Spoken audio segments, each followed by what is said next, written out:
I've been playing quite a lot of US tanks recently, and it sparked an interest in looking over some of their light tanks. I quite enjoy playing light tanks, especially in very high and very low tiers, so I wanted to see if I could dig up any that might one day be added to the game.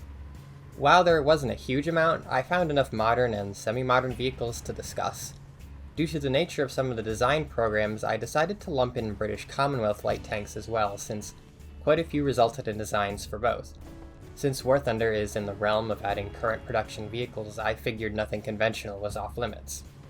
I'll start by going through the US vehicles. First is the Commando Stingray 2, manufactured by Textron, formerly Cadillac Gauge. If it looks like an XM8, that's because it basically is.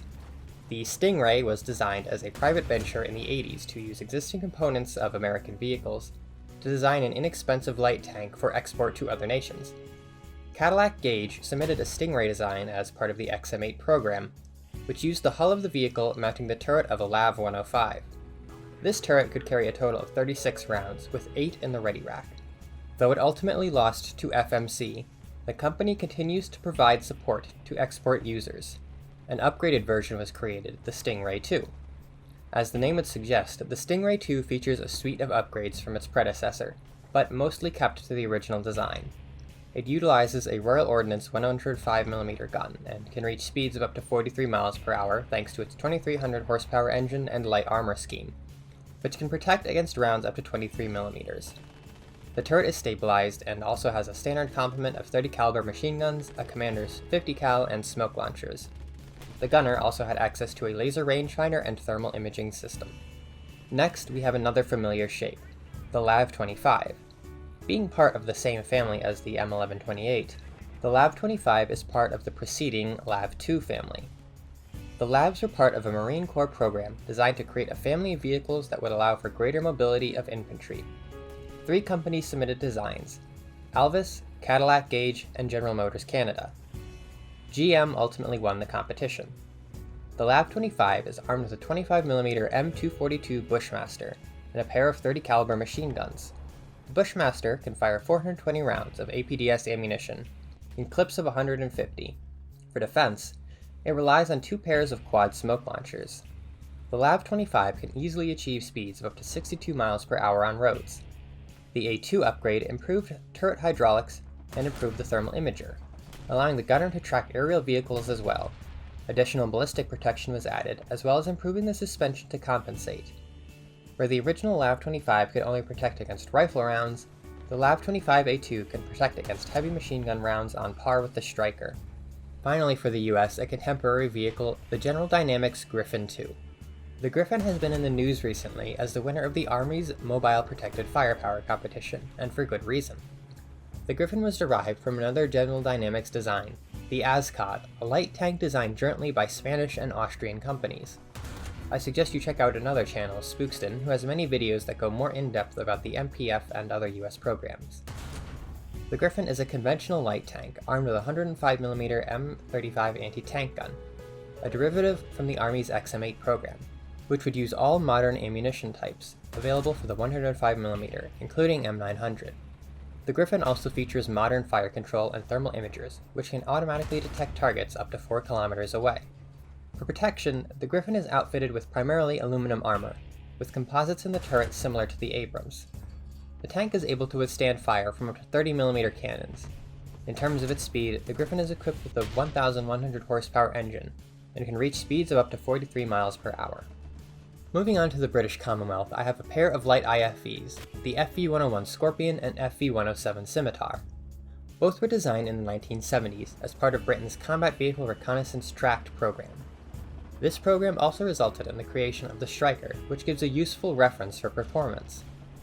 These vehicles were built after the Alvis Company won a contract to produce a series of light vehicles to serve in a variety of roles within the British Army. The chassis is lightly armored, able to protect against heavy machine gun fire only, made up for it with a top speed of 50 miles per hour. The Scorpion was armed with a low-velocity 76mm gun, which could fire both HE and HESH rounds, while the Scimitar featured a 30mm L21 autocannon, which could fire APDS.